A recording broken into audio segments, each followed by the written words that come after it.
नमस्कार, राज्यसभा टीवी के खास कार्यक्रम विशेष में आपका स्वागत है। मैं हूं दीपक डोभाल। जीएम सरसों को लेकर तकरार काफी बढ़ गई है। मंगलवार को जंतर मंतर पर सैकड़ों किसान संगठनों के विरोध प्रदर्शन के बाद सरकार ने अब संसदीय समिति का गठन कर दिया है। समिति को जीएम सरसों के सभी पहलुओं की समीक्षा करने की जिम्मेदारी दी गई है और फिलहाल सुप्रीम कोर्ट में यह मामला है और सरकार भी इसका इंतजार कर रही है कि फैसले में दरअसल क्या आता है। हालांकि इससे पहले सुप्रीम कोर्ट बीटी बैंगन के मामले में जीएम फसल का विरोध कर चुकी है, लेकिन सरसों को लेकर सरकार की उम्मीदें आज भी कायम हैं। जानकारों के बीच इस पर अलग अलग तरह की राय देखने को मिल रही है, लेकिन यह साफ है कि जीएम सरसों की राह बहुत आसान नहीं है। विशेष में आज हम इन तमाम मुद्दों पर बात करेंगे, तो आइए शुरू करते हैं आज का विशेष।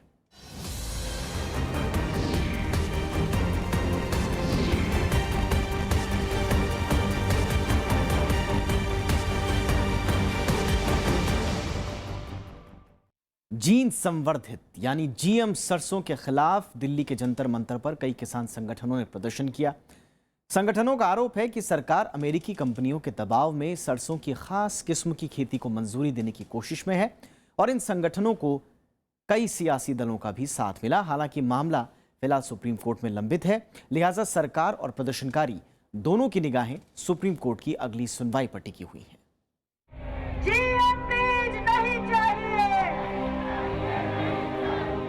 ये तस्वीरें हैं दिल्ली के जंतर मंतर पर हुए सरसों सत्याग्रह की। अलग अलग 20 राज्यों से आए किसान जीएम सरसों के खिलाफ आवाज बुलंद करने पहुंचे।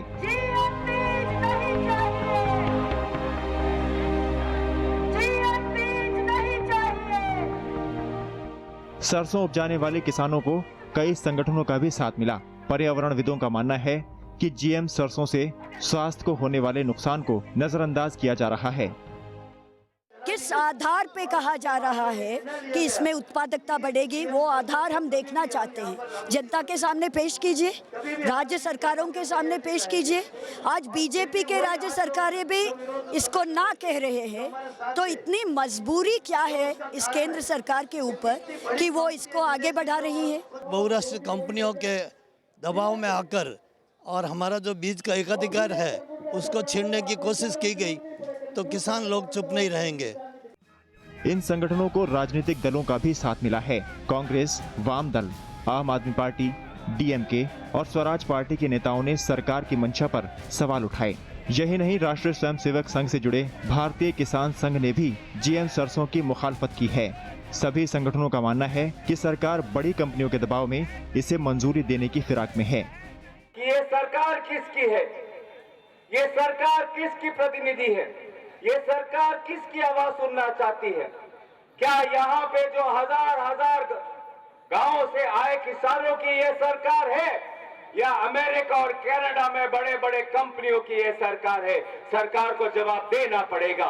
2002 के बाद से आज तक कोई राष्ट्रीय बीज नीति नहीं, बीज बिल पार्लियामेंट के अंदर पास नहीं हो पाया, बार बार संसदीय समितियों में जा रहा। और इस सरकार के भी जो स्वदेशी का नारा लगाती है मोदी जी की सरकार, इसके अंदर भी बीज कंपनियों को मोनसेंटो के दलाल और मालिक बैठ गए हैं जो बीज बिल पास नहीं होने दे रहे। There is apprehension that if the GM seeds come into existence, that will cause a very big hazardous nature to the environment as well to the health of the human in our country.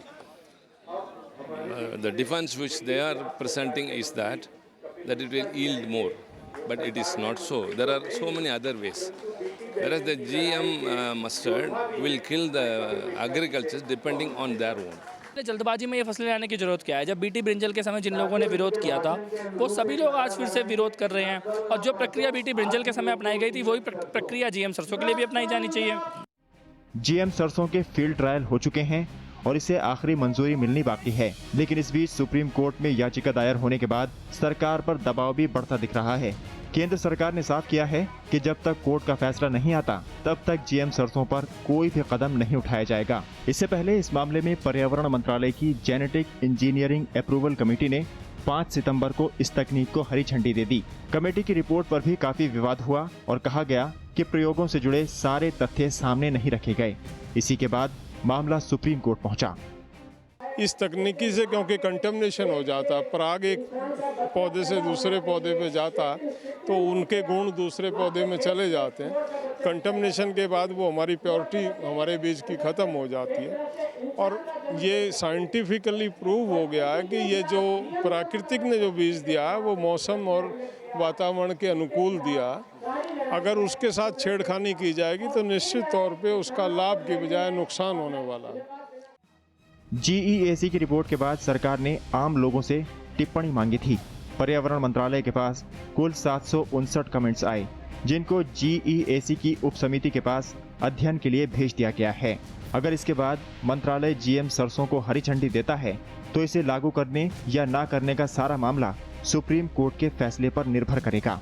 दरअसल दिल्ली विश्वविद्यालय ने सरसों की DMH 11 किस्म विकसित की है। विश्वविद्यालय के पूर्व कुलपति दीपक पेंटल की अगुवाई में इस शोध को अंजाम दिया गया। शोधकर्ताओं का दावा है कि इससे देश भर के भीतर सरसों उत्पादन में काफी बेहतरी देखने को मिलेगी। सरसों सत्याग्रह के जरिए इन तमाम किसान संगठनों ने यह साफ कर दिया है कि न सिर्फ सरसों बल्कि उन्हें देश की किसी भी फसल में जेनेटिकली मॉडिफाइड बीज स्वीकार नहीं है। और उनके तर्क को इस बात से भी बल मिलता है कि देश में BT बैगन और BT कॉटन का प्रयोग अब तक सफल नहीं रहा है। दिल्ली में कैमरामैन सरोज दास के साथ पंचानन मिश्रा, राज्यसभा टीवी। और GM सरसों को लेकर जारी विरोध प्रदर्शन के बाद सरकार भी सतर्क हो गई है। पैदावार के लिए इसे लागू करने से पहले सरकार इसके तमाम पहलुओं की जांच परख करना चाहती है और इसके लिए अब संसदीय समिति का गठन किया गया है जो GM सरसों से जुड़े मुद्दों की पड़ताल करेगी। GM सरसों का पर्यावरण पर पड़ने वाले नुकसानों के अध्ययन के लिए संसदीय समिति का गठन किया गया है। पिछले कुछ दिनों से GM सरसों को लेकर विरोध प्रदर्शन के बाद ये फैसला लिया गया। विज्ञान और प्रौद्योगिकी के अलावा पर्यावरण और वन मंत्रालय की स्थायी संसदीय समिति GM फसलों का पर्यावरण पर पड़ने वाले प्रभावों की समीक्षा करेगी। असल में GM सरसों पर जेनेटिक इंजीनियरिंग अप्रूवल कमेटी यानी GEAC ने लोगों की राय मांगी थी और देश भर से पहुंची टिप्पणियों के बाद मंत्रालय ने ये फैसला लिया। GEAC पर्यावरण मंत्रालय की नोडल एजेंसी है जो GM फैसलों से जुड़े मुद्दों पर फैसला सुनाती है। जब इस समिति ने GM सरसों को हरी झंडी दी, उसके बाद विवाद और गहरा गया। विरोध जो करते हैं एक आइडियलिस्टिक स्टैंड से करते होंगे या किसी फिलॉसफी के हिसाब से करते होंगे। अगर पूरी जानकारी से किया जाए कोई भी चीज़, वो अच्छा वो बुरा हो, उसकी पूरी जानकारी रखें, किस लिए अच्छा है किस लिए बुरा है, ये देख करके अगर हम मान के चलें कि हमें ज़रूरत किस चीज़ की है, बुराई कितनी है उसमें, अगर बुराई है, अगर बुराई नहीं है तो कोई बात ही नहीं। देश भर से 700 से ज़्यादा टिप्पणियां आने के बाद सरकार को ये कदम उठाना पड़ा। GM फसलों के विरोध में खड़े संगठनों ने पर्यावरण मंत्रालय की समितियों की मंजूरी को अवैज्ञानिक करार दिया। आपको बता दें कि इसके विरोध में RSS का किसान संगठन भी खड़ा है। पर्यावरण मंत्रालय ने ताजा बयान में कहा है कि मामले की पड़ताल के लिए एक उप समिति बनाई गई है और ये उप समिति बायोटेक रेगुलेटर GEAC को अपनी अंतिम रिपोर्ट जल्द ही सौंपेगी। BT कॉटन में हमारे सामने अनेक तरह के दुष्परिणाम उसके हमारे पशुओं GM फैसलों की समीक्षा करने की जिम्मेदारी दी गई। इस समिति ने ये सुझाव दिया कि GM तकनीक का इस्तेमाल करने के दौरान सतर्कता बरतने की जरूरत है। हिंदुस्तान के जो प्रोफेसर भार्गव हैं जो सुप्रीम कोर्ट ने अपॉइंट किए थे, वो बोल रहे हैं कि ये ख़राब है हमारे स्वास्थ्य के ऊपर। पार्लियामेंट की स्टैंडिंग कमेटी बोल रही है कि हमारे स्वास्थ्य के ऊपर ख़राब है। हमारे सुप्रीम कोर्ट की जो गाइडलाइन थी वो ये कहती पहले बायोसेफ्टी साबित हो जाए, उसके बाद ही ये फसलें आनी चाहिए। तो वो कहीं से भी साबित नहीं हुई है अभी तो। और जो रेगुलेटरी मैकेनिज़्म है वो रेगुलेटरी मैकेनिज़्म ही अभी तक बनाया नहीं गया है कि इसको पास कौन करेगा, इसका टेस्ट कौन करेगा, इसके हेल्थ का एनवायरनमेंट का परीक्षण कौन करेगा। तो अभी सब तो बहुत कुछ होना बाकी है। इस वक्त देश में कपास, चावल, गेहूं, मूंगफली, आलू, अरंडी, मक्का, बैंगन, सरसों, गन्ना और काबुली चना जैसी कई फसलों पर फील्ड ट्रायल पूरी हो चुकी है। सरकार इस कोशिश में है कि इन सभी फसलों को पैदावार के लिए खोल दिया जाए, लेकिन किसान संगठन पूरी तरह GM फसलों को नकारने के पक्ष में दिख रहे हैं। पंचानन मिश्रा के साथ bureau report, Rajya Sabha TV.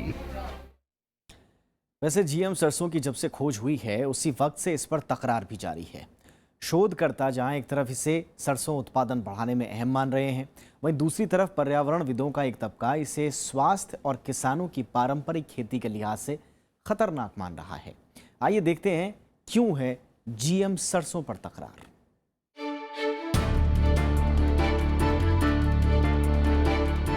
Delhi विश्वविद्यालय ने एक ही प्रजाति की 2 फसलों का हाइब्रिड बनाते हुए DMH11 प्रजाति की सरसों फसल बनाई और दावा किया कि इससे सरसों उत्पादन में 25% की बढ़ोतरी होगी। सरसों में GM हाइब्रिड बनाने के लिए शोधकर्ताओं ने पूर्वी यूरोपियन तर्ज पर काम किया और सरसों की नई प्रजाति बनाने में कामयाबी हासिल की। सरकार ने सरसों की इस प्रजाति को हाथों हाथ लिया और इसका फील्ड ट्रायल भी पूरा कर लिया गया, लेकिन इसके बाद विरोध का सिलसिला और तेज हो गया। पर्यावरणविदों के बीच इस पर आज भी 2 गुट देखने को मिल रहे हैं। खाद्य तेल के रूप में इसको इस्तेमाल किया जाता है। पूर्व, पश्चिम और उत्तरी भारत में तो हर घर में सरसों का तेल इस्तेमाल होता है। एक ऐसा बीज हमारे बीच में लाया जा रहा है जिस पे अभी कोई पूरी तौर पे जिसको टेस्ट नहीं किया गया है। जीएम सरसों की देश में आवश्यकता भी नहीं है, ना कहीं डिमांड है, ना कहीं मांग है, ना इसका उत्पादन से कोई संबंध है। बिना स्टडी के बात हो रही है, उनकी किसी की कोई साइंटिफिक बैकग्राउंड नहीं है। वो स्टोरी तो बहुत बताते हैं, इतनी लंबी लंबी स्टोरी, नेशनल इंटरनेशनल, लेकिन उन पर कोई साइंटिफिक कोई एविडेंस नहीं है। और साइंटिस्ट को ही टेस्ट कोई करनी चाहिए, नॉन साइंटिस्ट को नहीं चाहिए। अब मान लिया आप डॉक्टर हैं, आप किसी बात के बारे में बताएंगे, फिजिशियन है, फिजिशियन बताएंगे, टीबी की बताएंगे। अब मैं उस पर बोलने लगूँ तो अच्छी बात नहीं है। मोटे तौर पर जो दलीलें दोनों तरफ से दी जा रही हैं, उन्हें देखते हुए जीएम सरसों को लागू करना फिलहाल मुश्किल दिखाई दे रहा है। जीएम सरसों समर्थकों का कहना है कि इससे सरसों उत्पादन बढ़ेगा, जबकि विरोधियों का कहना है कि देश में सरसों की कई घरेलू बीज पहले से मौजूद हैं, जो इस जीएम सरसों के मुकाबले प्रति हेक्टेयर ज्यादा पैदावार देता है। DMH1 और DMH3 की पैदावार क्षमता मौजूदा जीएम सरसों से ज्यादा है। समर्थकों का दावा है कि इससे खाद्य तेलों की आयात में कमी आएगी, तो वहीं विरोधियों का कहना है कि भारत सरसों तेल उत्पादन में आत्मनिर्भर है और आयात इसलिए बढ़ा है क्योंकि आयात शुल्क में कटौती की गई है। समर्थकों का दावा है कि जीएम सरसों के विरोधी असल में विज्ञान और शोध के भी विरोधी हैं। तो वहीं जीएम सरसों का विरोध करने वालों का दावा है कि जो वैज्ञानिक अध्ययन के आधार पर ही जीएम सरसों का विरोध कर रहे हैं, इनके अलावा भी दोनों गुटों में कई मुद्दों पर बहसें चल रही हैं। कंपनियां जो जीएम टेक्नोलॉजी को प्रमोट कर रही हैं, ये उनका षड्यंत्र मात्र है। हमारे पारंपरिक बीज जैसे जैसे जीएम बीज आते रहेंगे, हमारे पारंपरिक बीज खत्म होते चले जाएंगे। जब बीटी कॉटन आई थी तब भी हमने इसको कहा था कि हमारे पारंपरिक बीजों की सुरक्षा कौन करेगा। आज 14 साल में हमने अपने 3400 किस्म के पारंपरिक कॉटन के जो बीज थे वो खो दिए हैं। हाइब्रिडाइजेशन जो है मतलब प्लेटू पे पहुंच गया, जब वो अपनी अंतिम सीमा पे पहुंच गया, तो अब फर्दर इसकी यील्ड बढ़ाने के लिए ये तरीके, या तो इसका नुकसान बचाया जाए। आपको ये बताऊं मैं, कीड़ों से करीब 20 से 30% नुकसान होता है, कीड़े बीमारियों से। तो उस नुकसान को बचा के 20-30% यील्ड बढ़ेगी ना बढ़ेगी। एक ये कहते हैं कि खरपतवार की, ग्लाइफोसेट की बहुत बात करते हैं। भाई ग्लाइफोसेट खरपतवार पे हो रहा है, उसको ये अलग है, ये बीटी मसला अलग है, वो अलग है। Why are you mixing two things? असल में पिछले कुछ वर्षों से भारत में सरसों तेल आयात का आंकड़ा लगातार बढ़ा है। सिर्फ 2014-2015 में भारत ने 65,000 करोड़ रुपए का सरसों तेल आयात किया, लेकिन जानकार इसके पीछे और भी वजहों को जिम्मेदार मानते हैं। उनका मानना है कि जीएम सरसों को लागू भर कर देने से आयात का ये आंकड़ा कम नहीं होगा, बल्कि इसके लिए सरकारी नीतियों में तब्दीली लानी होगी। असल में 1986 में राजीव गांधी के वक्त जब तिलहन टेक्नोलॉजी मिशन के तहत पीली क्रांति की शुरुआत की गई थी, तो इसका एक उद्देश्य था तेल आयात के भार को कम करना। 1993-1994 तक भारत 97% हिस्सा खुद उपजाने लगा और सिर्फ 3% के लिए भारत को विदेशों पर निर्भर रहना पड़ता था। लेकिन आने वाले दिनों में जब आर्थिक उदारीकरण के तहत आयात शुल्क में कटौती की गई तो तेल आयात का दरवाजा खुल गया। लिहाजा सरसों उत्पादकों का हौसला टूटा। जानकार मानते हैं कि आयात शुल्क बढ़ाकर और तिलहन की पैदावार को प्रोत्साहन देकर ही आयात कम किया जा सकता है। And we will pressurize upon it. No, not in Tamil Nadu. In the parliament, but it's only the government of India that has to be done. Many other states have already raised voice against it in India, including Tamil Nadu. So I think the union government cannot impose anything on its own.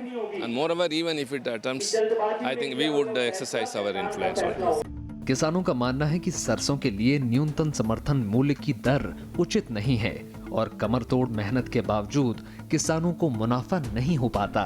लिहाजा मंडी की व्यवस्था से लेकर पैदावार और MSP जैसे कई मुद्दे हैं जिनको किसान पहले लागू कराना चाहते हैं। जानकारों की दलील है कि देश में अब तक जिन फसलों में जीएम तकनीक का इस्तेमाल किया गया उनके उदाहरण हमारे सामने हैं। किसानों का ये भी मानना है कि जीएम फसलों में कीटनाशकों और उर्वरकों का ज्यादा इस्तेमाल करना पड़ता है और अगर पैदावार बढ़ भी जाए तो उनकी लागत भी पहले से बढ़ी हुई होती है। पंचानन मिश्रा के साथ ब्यूरो रिपोर्ट, राज्यसभा टीवी। कृषि क्षेत्र में जीएम फसलों के बारे में आजकल काफ़ी चर्चा हो रही है, लेकिन कम ही लोग जानते हैं इसके बारे में बुनियादी तौर पर जो जानकारी है। आइए जानने की कोशिश करते हैं कि जीएम फसल यानी जेनेटिकली मॉडिफाइड बीज या फसल क्या है और किस सोच के साथ इसे पैदा किया गया, इसका विकास किया गया।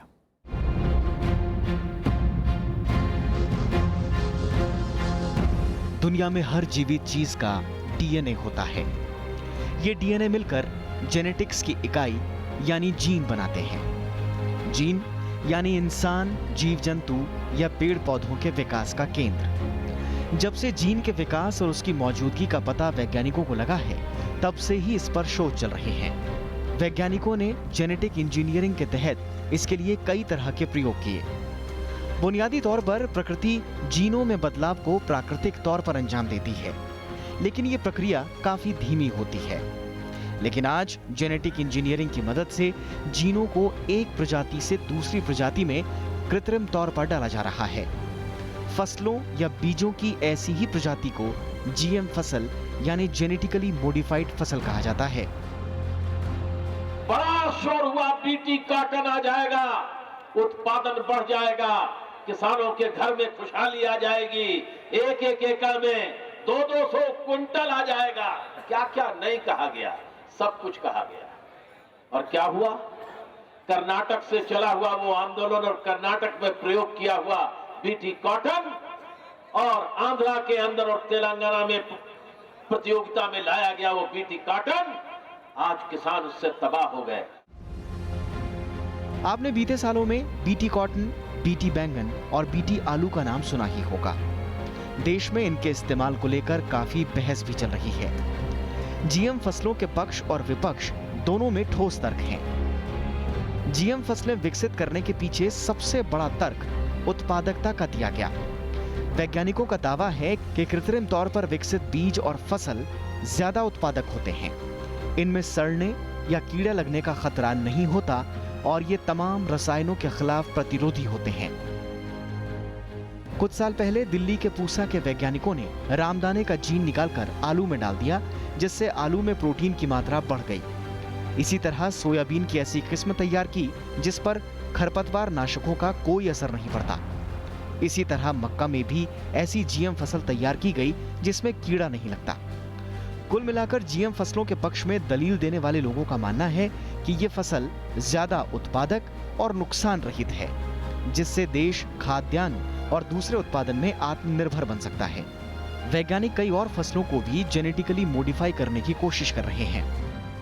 जीएम फसलें किसानों के लिए कभी भी नुकसानदेह न थी ना है। आप जीएम कॉटन का देख लीजिए, किसी किसान के मेरे ख्याल में 80-90% किसान जीएम कॉटन को बो रहे हैं और उसमें कोई किसी तरह का कोई ऐसा डिस्प्यूट नहीं आया है कहीं कोई ये आ जाता है कि उसकी जगह दूसरा कीड़ा आ जाता है, तो उसका अलग इलाज हो जाएगा। इस कीड़े की प्रॉब्लम तो दूर हो गई है, जो कि पेस्टिसाइड जहर से तो जो डायरेक्ट हमें इफेक्ट करता है, पेस्टिसाइड कंजम्पशन कम करता है। वहीं दूसरी तरफ जीएम फसलों का विरोध भी बढ़ रहा है। इसका विरोध करने वाले किसानों और संगठनों का मानना है कि जीएम फसलों को विकसित करते वक्त देसी किस्मों के जीन में बिना अनुमति के बदलाव किए गए। वैज्ञानिक आधार के अलावा इस बिंदु पर भी जीएम फसलों का विरोध हो रहा है कि जीएम फसलों के विकास में अमेरिका और दूसरे देशों की बड़ी कंपनियां अनुसंधान कर रही हैं, जिससे देश की कृषि कुछ कंपनियों के अधीन चली जाएगी।